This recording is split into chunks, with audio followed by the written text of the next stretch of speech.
Everyone, welcome to the show. I have a ton of updates to share about Donald Trump's coup clown. So first, some bad news. The New Mexico Attorney General says he can't prosecute Trump's fake electors.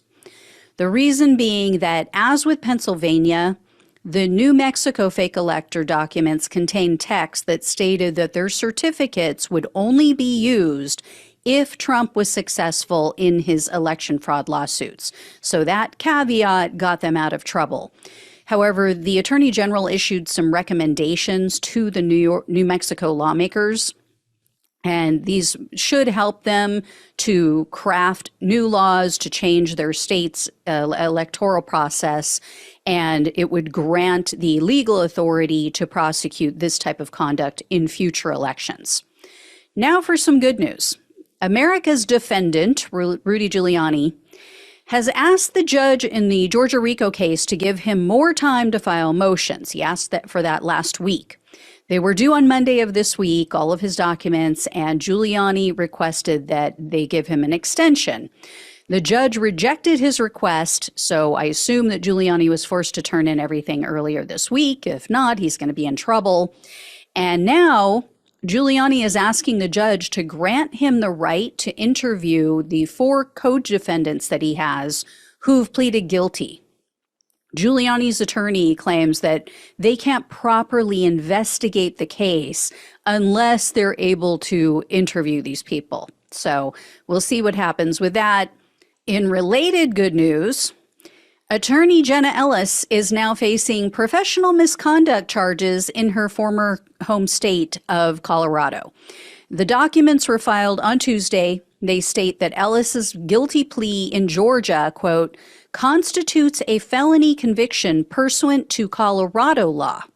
It goes on to say that Ellis, quote, admitted to the commission of a criminal act that reflects adversely on her honesty, trustworthiness, and fitness as a lawyer. And she, quote, engaged in professional conduct involving dishonesty, fraud, deceit, or misrepresentation. So I'll keep you up to speed on that as well as I find out more. Next up is news about Georgia RICO defendant, co-defendant for all of these same people, Harrison Floyd. Floyd has asked the judge for a change of venue. He claims he can't possibly get a fair trial in Fulton County.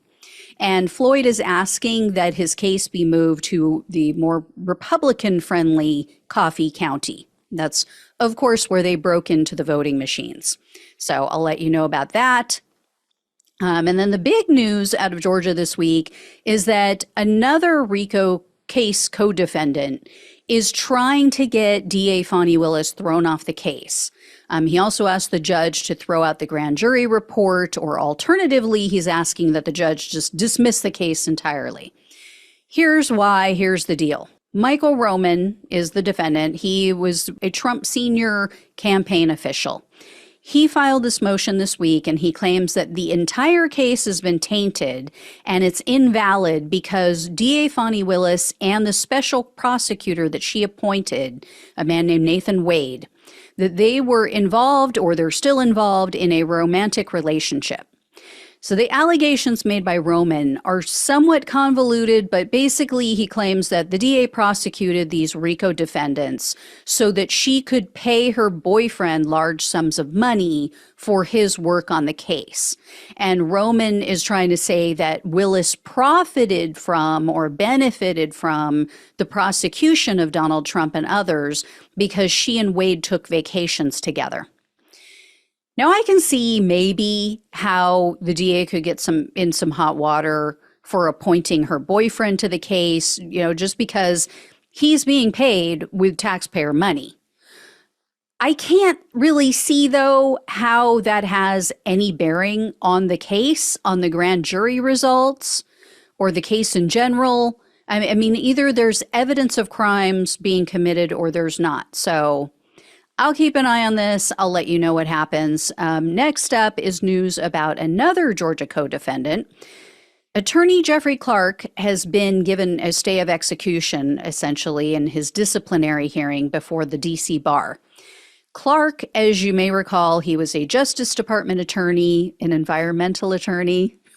when he allegedly tried to help Trump overturn the 2020 election. So, as with every other lawyer who gets too close to Trump, Clark is now facing the possibility of losing his license to practice law. The proceedings were supposed to begin this Tuesday, but the D.C. bar pushed it back to the end of March. So, of course, I will let you know how that all goes down. I also have an update to share about former Colorado County Clerk Tina Peters. Peters, you might remember, she's been indicted on numerous charges. It's double digits. And this was stemming from her involvement in the illegal breach of voting equipment after the 2020 election. So she's been dragging this out. She's been trying to get the case tossed. She's been, doing everything in her power to try to push it off as long as possible. But it looks like she may have hit a brick wall finally, because her trial is scheduled to begin next month on February 7th. So she recently filed a lawsuit against several officials, including Attorney General Merrick Garland. She's basically using this to try to halt the proceedings, but Peters' lawsuit alleged that Garland and others were retaliating against her for political reasons and that they were violating her free speech rights. Didn't know it was free speech to break into voting equipment, but okay.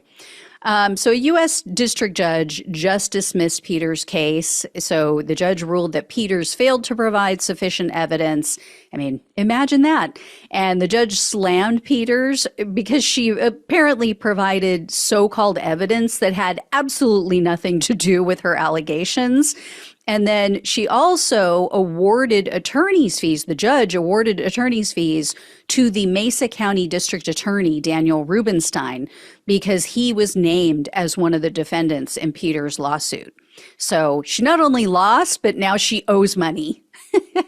Then last but not least, I wanted to share that the Georgia Republican Party has spent over $1.3 million in legal fees in just 2023, most of which was used to help Trump's fake electors from their state.